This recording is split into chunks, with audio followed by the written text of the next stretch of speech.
3 jours avant la fête prénatale de ma sœur, j'ai reçu une notification, $9 800 débités de mon compte. Décoration, traiteur, photographe. Quand j'ai posé la question, elle m'a dit, tu es fondamentalement juste là pour financer les choses. Ne prétends pas que tu comptes. Son mari a ricané. J'ai souri et j'ai dit, j'espère que votre plan de secours est prêt. Cette nuit-là, j'ai tout annulé.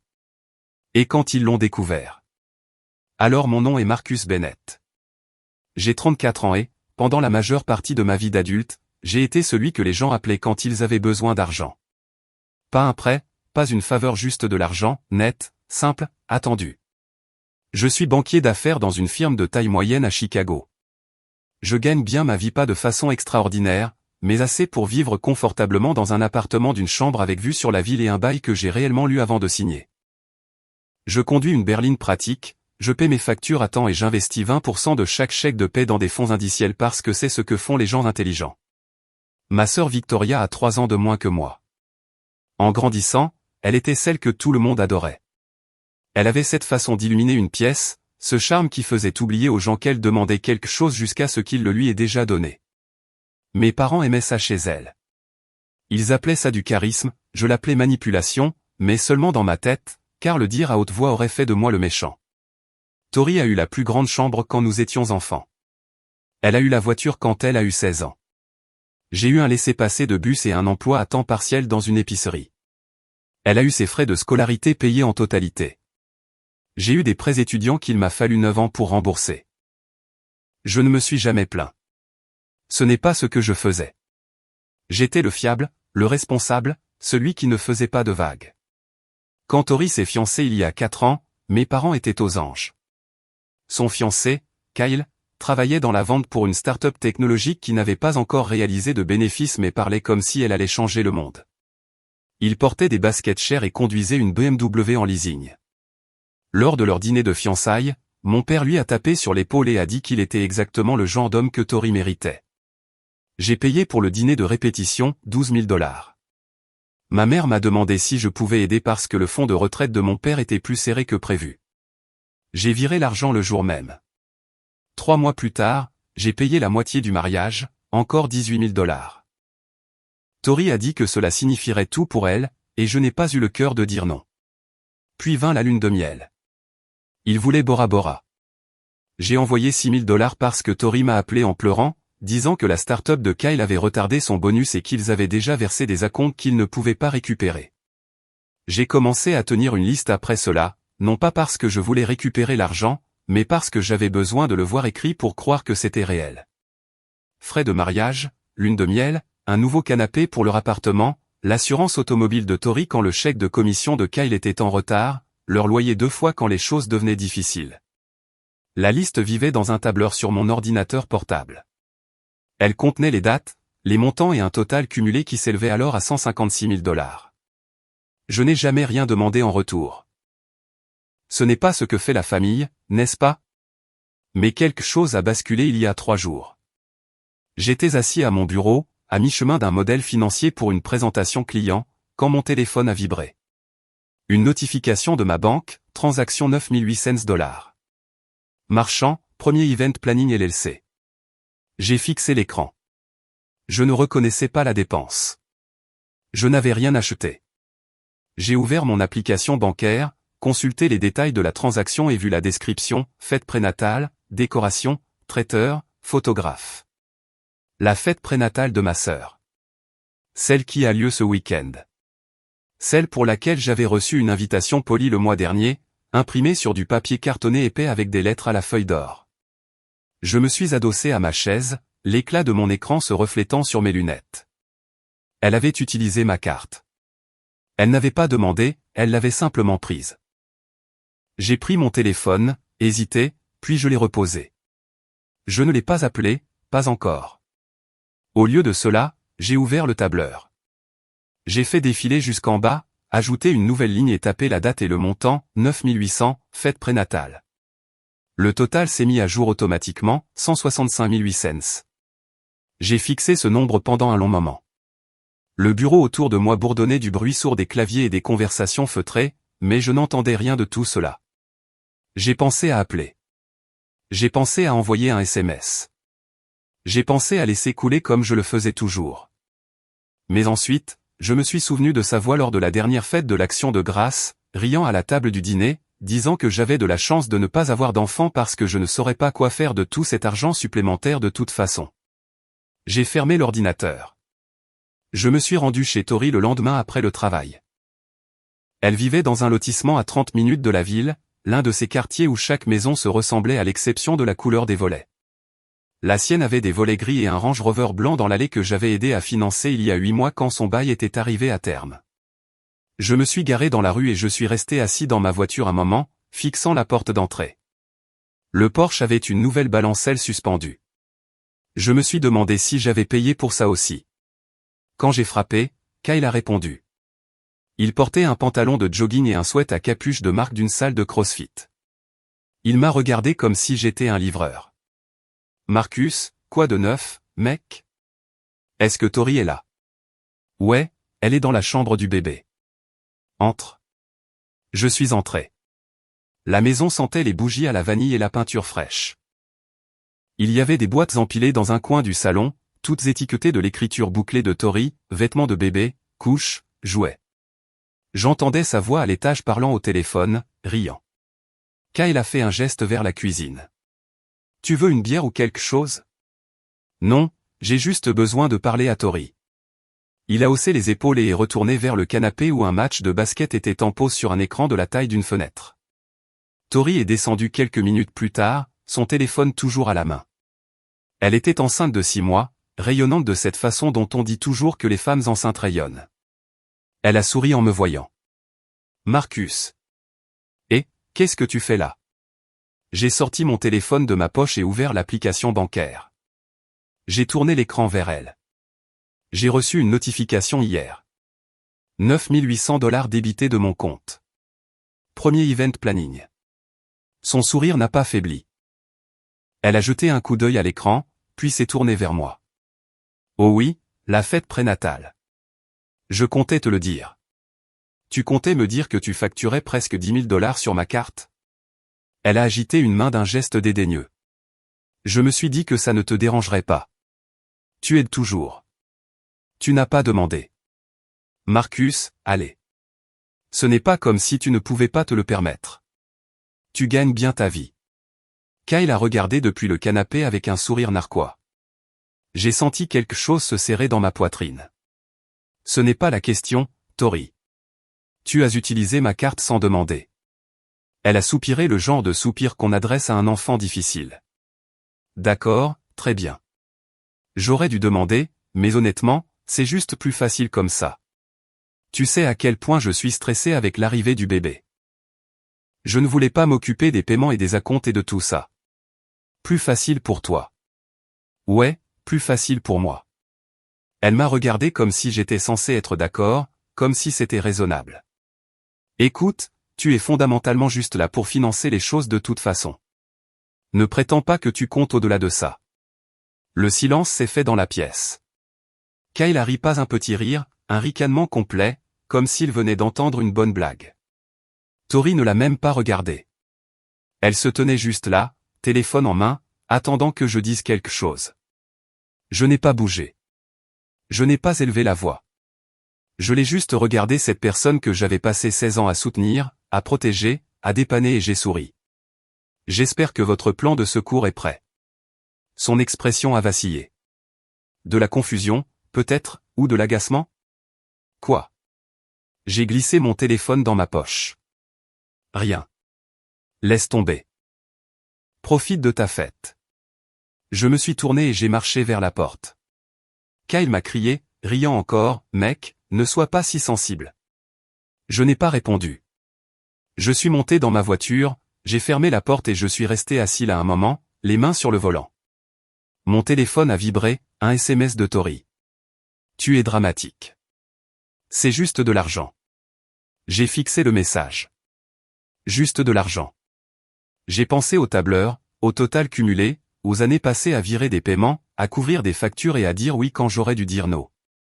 J'ai ouvert mon application bancaire et je suis allé dans la section de gestion des paiements. Premier event planning, autorisation de prélèvement automatique, j'ai annulé. Ensuite, j'ai ouvert mes emails et cherché chaque confirmation de fournisseur liée à la fête prénatale, décorateur, traiteur, photographe, location de salle. Un par un, j'ai commencé à rédiger des demandes d'annulation. Mes mains étaient stables. Ma respiration était calme. Je n'étais pas en colère. J'en avais fini. Je ne suis pas rentré chez moi tout de suite. J'ai roulé pendant un moment, vitres baissées, laissant l'air frais du soir remplir la voiture. Les lumières de la ville défilaient, traînées blanches et rouges contre le ciel qui s'assombrissait. Je n'avais pas de destination, j'avais juste besoin de bouger. Quand je me suis enfin garé dans le garage de mon immeuble, il était plus de 21 heures. La montée en ascenseur jusqu'au 14e étage m'a semblé plus longue que d'habitude. Le couloir était calme. Tous les autres étaient probablement en train de dîner avec leur famille, de regarder la télévision, de vivre des vies normales où les sœurs ne traitaient pas leurs frères comme des distributeurs automatiques. J'ai déverrouillé ma porte et je suis entré. L'appartement était sombre à l'exception de l'éclat de la ville à travers les fenêtres. Je n'ai pas allumé les lumières. Je suis juste resté là dans l'entrée, mes clés toujours à la main, laissant le silence s'installer autour de moi. Tu es fondamentalement juste là pour financer les choses. Ne prétends pas que tu comptes au-delà de ça. Ces mots tournaient en boucle dans ma tête comme une chanson que je ne pouvais pas arrêter. J'ai marché jusqu'à la cuisine et je me suis versé un verre d'eau. Je l'ai bu debout au comptoir, fixant le vide. Le verre était froid dans ma main. Je me suis concentré sur cela, la température, le poids, n'importe quoi d'autre que le sentiment de vide qui se répandait dans ma poitrine. J'ai pensé à chaque fois que j'avais dit oui, le mariage, la lune de miel, la voiture, le loyer, le canapé, l'assurance, les acomptes, les urgences qui n'étaient jamais vraiment des urgences. J'ai pensé à la fois où Tori m'avait appelé à minuit en pleurant parce que Kyle avait dépensé l'argent des courses pour des billets de concert et qu'elle ne savait pas comment il mangerait cette semaine-là. J'avais envoyé $500 en moins de 10 minutes. Elle ne me les a jamais remboursés. Elle ne l'a même plus jamais mentionné. J'ai pensé au Noël dernier, quand mes parents ont offert à Tori un collier de diamants et m'ont donné une carte cadeau pour un restaurant où je n'étais jamais allé, $50. J'avais souri et dit merci. Et plus tard cette nuit-là, j'avais payé la facture de chauffage de Tori parce qu'elle m'avait envoyé un SMS disant qu'elle était en retard. J'ai posé le verre et j'ai marché vers mon bureau. Mon ordinateur portable était toujours ouvert, le tableur brillant sur l'écran. Je me suis assis et je l'ai parcouru lentement, lisant chaque ligne. 16 ans. 165 800 $. Je n'étais pas en colère. C'était la partie étrange. Je pensais que je serais furieux, mais je ne l'étais pas. Je me sentais juste fatigué. Fatigué d'être invisible. Fatigué d'être celui sur qui on compte. Fatigué de prétendre que tout cela était normal. J'ai ouvert mes emails et j'ai commencé à passer en revue les confirmations de fournisseurs que j'avais trouvées plus tôt. La salle était la première, un espace événementiel boutique au centre-ville avec des fenêtres allant du sol au plafond et un jardin privé. J'y étais allé une fois pour un événement professionnel. C'était magnifique, Tori avait bien choisi. J'ai copié la politique d'annulation sur leur site web et rédigé un email, en raison de circonstances imprévues, je dois annuler la réservation pour le 30 novembre au nom de Victoria Bennett. Veuillez confirmer la réception et traiter le remboursement sur le mode de paiement original. J'ai cliqué sur envoyer.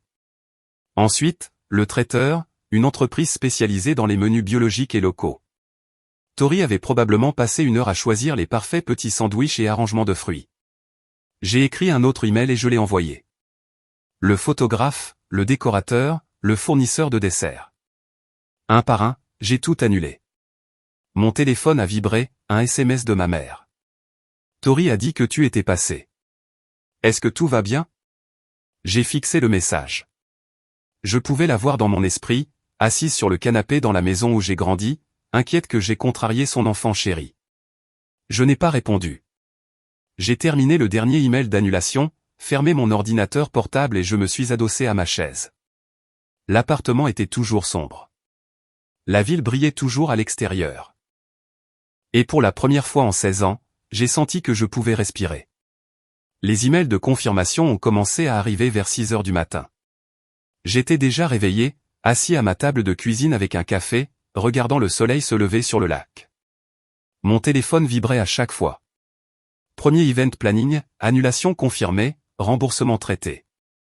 Blumengate Catering, réservation annulée, acompte restitué. Stellaros Photographie, réservation supprimée, paiement annulé. J'ai lu chacun d'eux attentivement, puis je les ai archivés. Mon café était encore chaud. L'appartement était calme à l'exception du ronronnement du réfrigérateur. J'ai repensé à la première fois où j'ai réalisé que j'étais différent de Tori aux yeux de mes parents. J'avais 11 ans, elle en avait 8. C'était mon anniversaire, un samedi de juillet. Ma mère m'avait promis une fête à la salle d'arcade, celle avec les go-karts et l'arène de laser tag.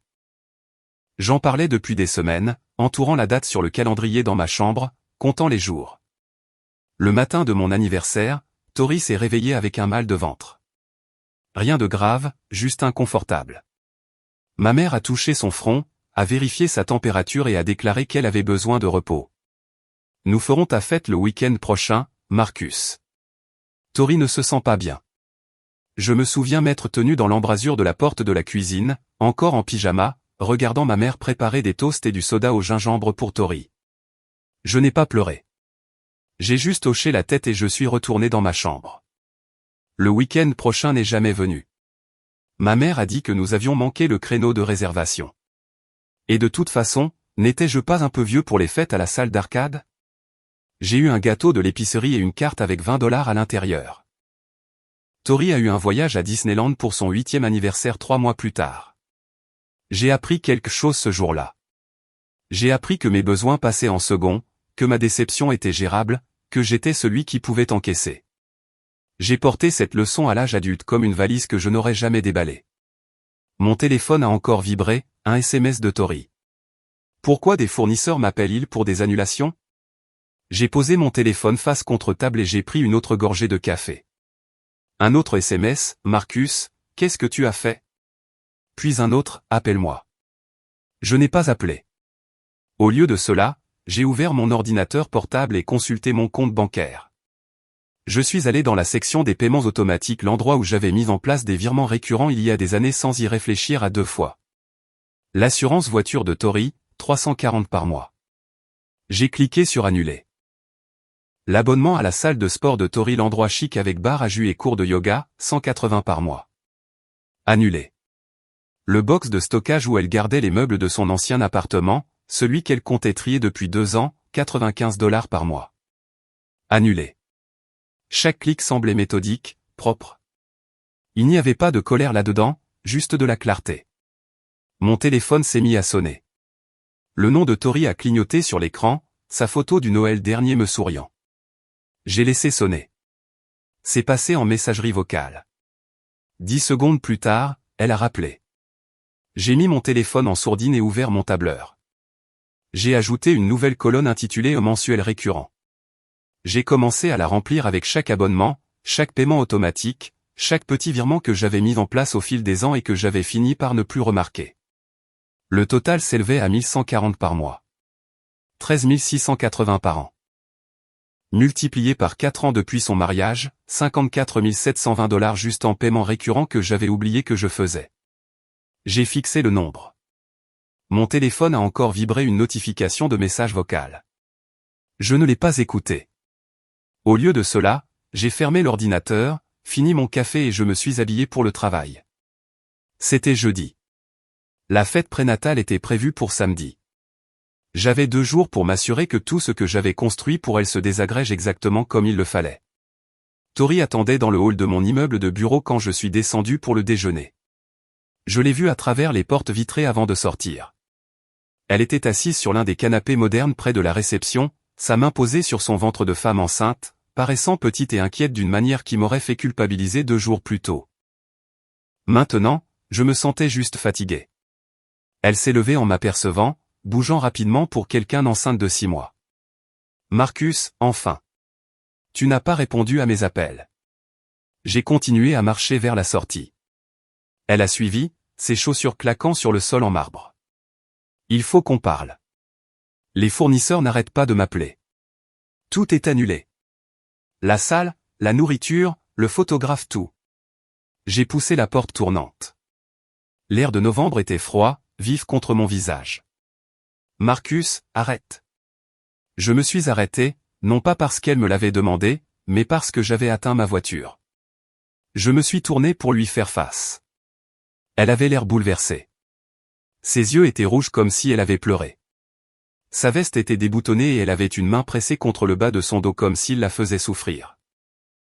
Qu'est-ce qui se passe? Pourquoi ferais-tu ça? Tu as utilisé ma carte sans demander. Tu as facturé presque 10 000 $ sur mon compte. Alors, c'est une vengeance? Tu vas gâcher ma fête prénatale parce que tu es fâché que je n'ai pas demandé la permission? Je ne gâche rien. Je ne paie pas, c'est tout. Son visage s'est crispé. Tu paies toujours. C'est ce que tu fais. C'est ce que tu as toujours fait. Plus maintenant. Elle a cligné des yeux. Qu'est-ce que ça veut dire? Ça veut dire que j'en ai fini, Tori. J'en ai fini de couvrir tes factures. J'en ai fini de financer ta vie. J'en ai fini d'être ton plan de secours. Elle m'a regardé comme si je venais de parler dans une langue étrangère. Tu es mon frère. C'est ce que fait la famille. On s'entraide. Quand m'as-tu aidé, toi? Elle a ouvert la bouche, puis l'a refermée. Ce n'est pas juste. Ah bon? Cite-moi une seule fois. Une seule fois où tu as payé quelque chose pour moi. Une seule fois où tu as couvert une facture, envoyé de l'argent ou m'as aidé quand j'en avais besoin. Tu n'en as jamais besoin. Tu as de l'argent. J'ai de l'argent parce que je ne le dépense pas pour la vie des autres. C'est de la folie. Sa voix montait maintenant, assez fort pour qu'un couple qui passait se retourne. Tu es égoïste. Je vais avoir un bébé. C'est l'un des moments les plus stressants de ma vie, et tu rends les choses pires. Je n'ai rien rendu pire. C'est toi qui l'as fait. Quand tu as pris ma carte. Quand tu as supposé que je paierais simplement parce que je le fais toujours. Parce que tu es censé le faire. Tu es mon grand frère. Tu es censé prendre soin de moi. Je l'ai regardé.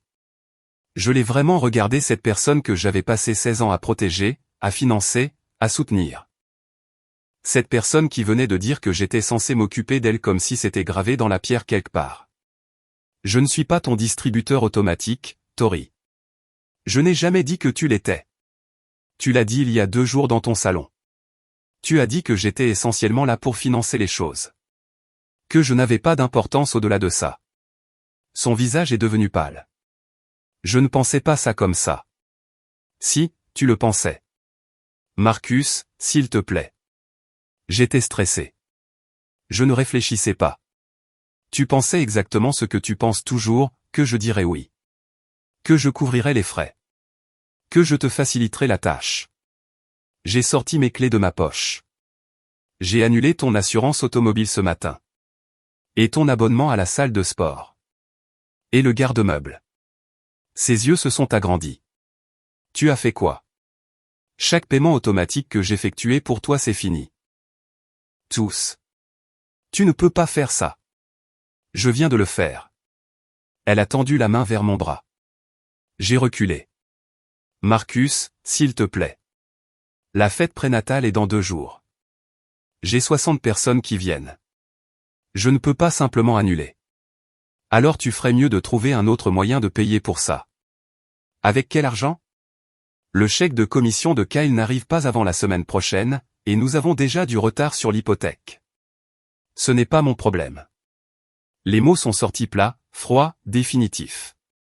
Elle m'a fixé, des larmes commençant à couler sur son visage. Je n'arrive pas à croire que tu me fasses ça. Je ne te fais rien. J'arrête simplement de faire des choses pour toi. J'ai déverrouillé ma voiture et ouvert la portière. Elle était toujours là, en train de pleurer, une main sur son ventre. Je suis monté, j'ai fermé la porte et je suis parti. J'ai passé la nuit de vendredi à monter le dossier. Pas vraiment un dossier juridique, juste un registre complet et incontestable de tout ce que j'avais payé au cours des 16 dernières années.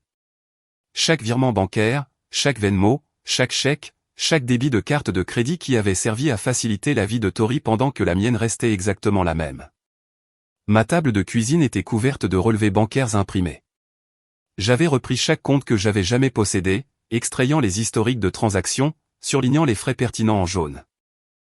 La pile grandissait au fur et à mesure que la soirée avançait, acompte de mariage, vol de lune de miel, paiement de voiture, loyer, charges, assurance, meubles, facture de vétérinaire en urgence pour un chien que je n'avais jamais rencontré. J'ai créé un document de référence, une chronologie, année par année, mois par mois, chaque paiement organisé par catégorie. Aide au logement, 34 200 frais de véhicule, 28 100 assurances et abonnements, 54 720 événements et célébrations, 36 400 fonds d'urgence et dépannage, 12 380 $. Le tableur que je tenais était utile, mais il n'était pas complet. Il y avait des choses que j'avais oubliées, de petits transferts que j'avais faits sans réfléchir, 20 par-ci pour de l'essence, 50 par-là pour des courses, 100 pour une facture de téléphone. Je les ai tous ajoutés. À 23 heures, j'avais un document de 19 pages. Montant total payé à ou pour le compte de Victoria Bennett, de 2009 à aujourd'hui, 165 800 $. Je l'ai enregistré, je l'ai sauvegardé sur 3 services cloud différents et je m'en suis envoyé une copie par email. Mon téléphone n'avait pas cessé de vibrer de toute la soirée. Des SMS de Tori, de ma mère, de Kyle. J'avais arrêté de les lire après les premiers.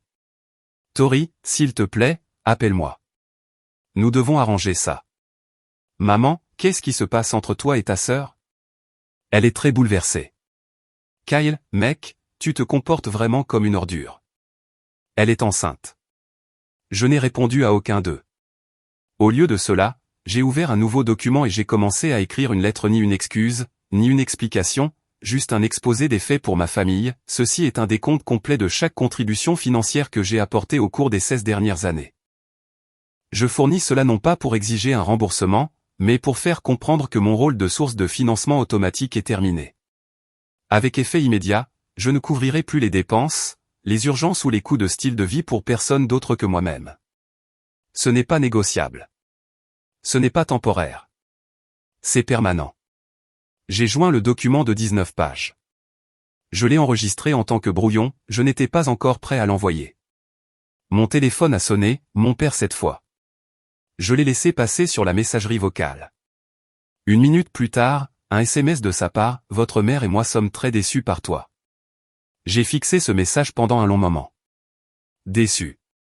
Pas inquiet, pas curieux de connaître ma version des faits, juste déçu que j'ai perturbé le système qui fonctionnait si bien pour tout le monde sauf pour moi. J'ai pensé à le rappeler, à expliquer, à me défendre. Mais je savais comment cela se passerait. Il me dirait que Tori était soumise à beaucoup de stress, que j'étais égoïste, que la famille était censée se soutenir mutuellement. Il me ferait me sentir coupable d'avoir posé une limite de la même manière qu'il m'avait fait me sentir coupable de vouloir une fête dans une salle d'arcade quand j'avais 11 ans. J'ai supprimé le SMS sans répondre.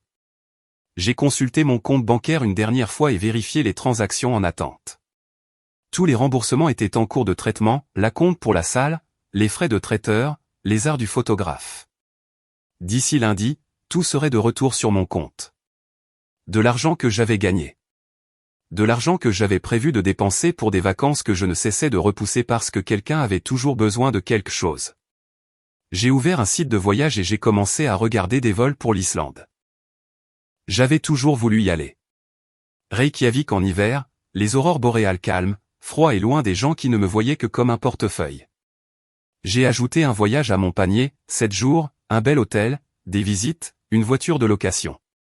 Coût total, 3400 $. J'ai fixé le bouton de paiement. Demain, c'était samedi, le jour de la fête prénatale qui n'existait plus.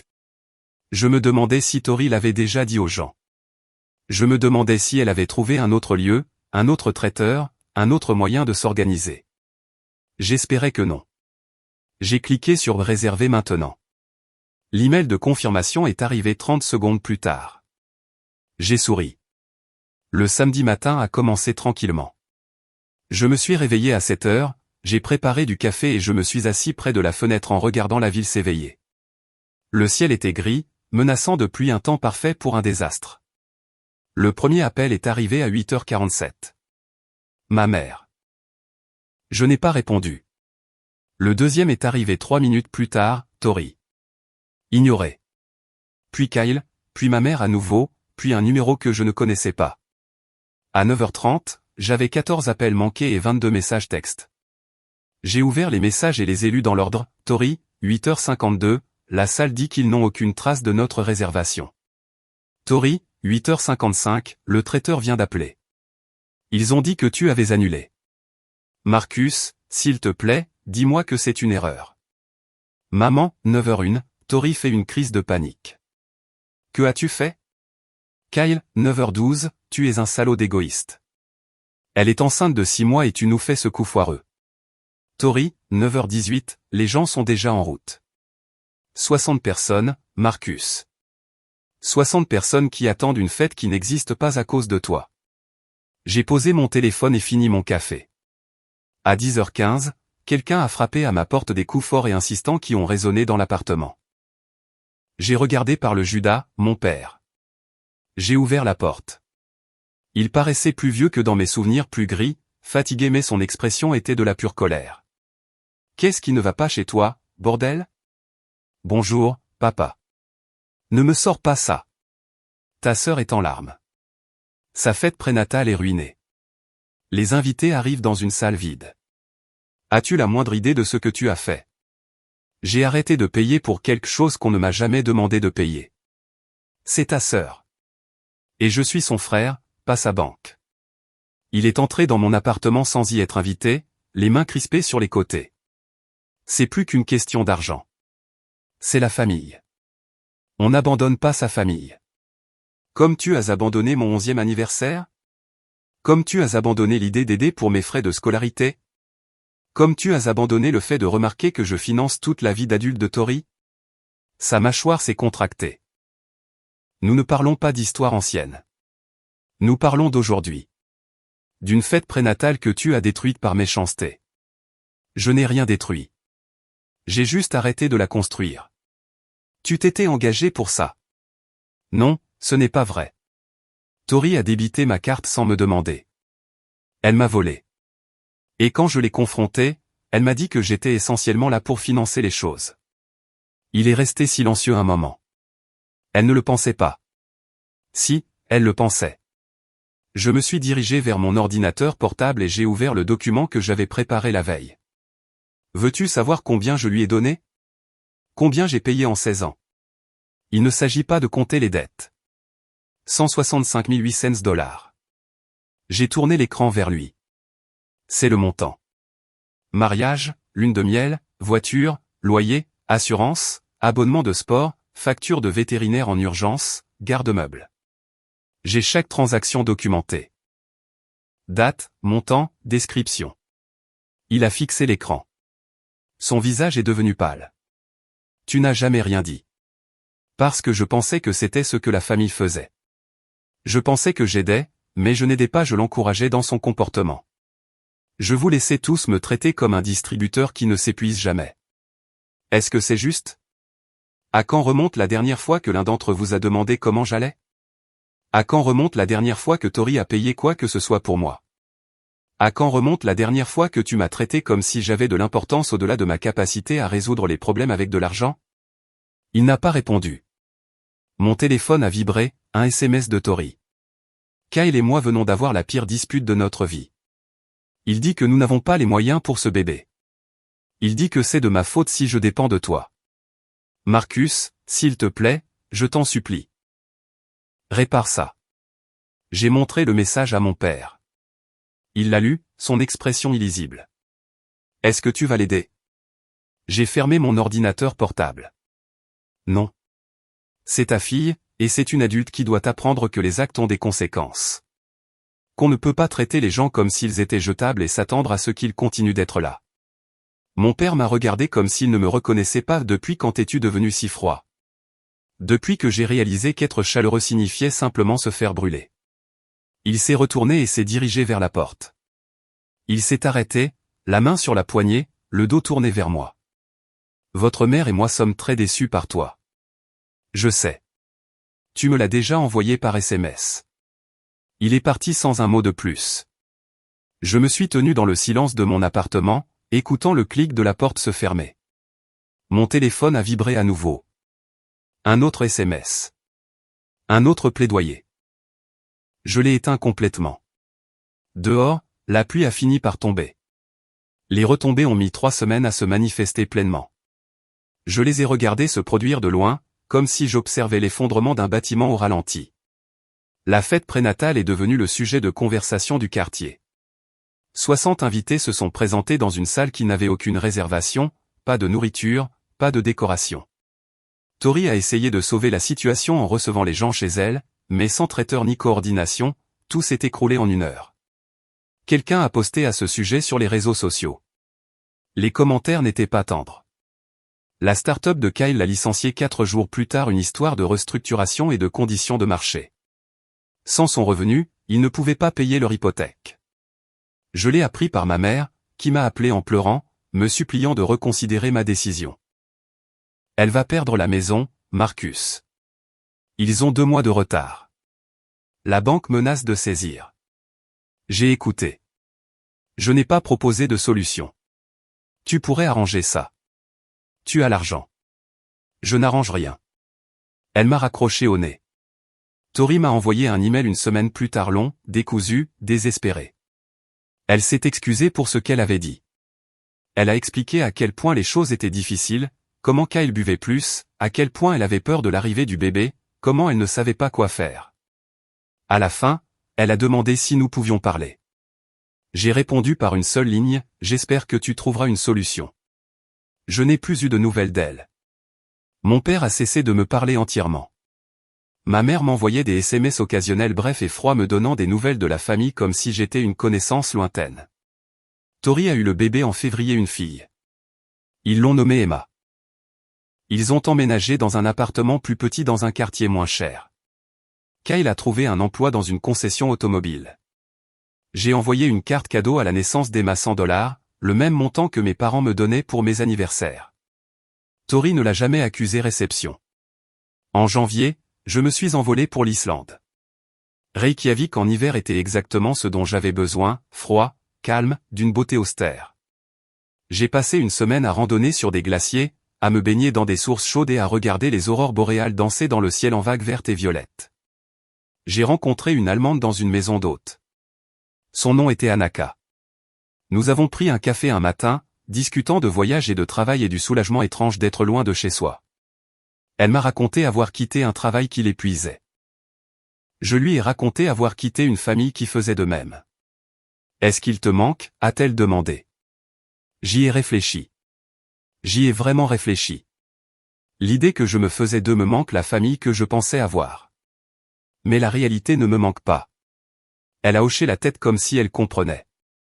Nous avons échangé nos emails et sommes restés en contact, rien de romantique, juste l'amitié facile de 2 personnes qui avaient appris la même leçon difficile sur les limites.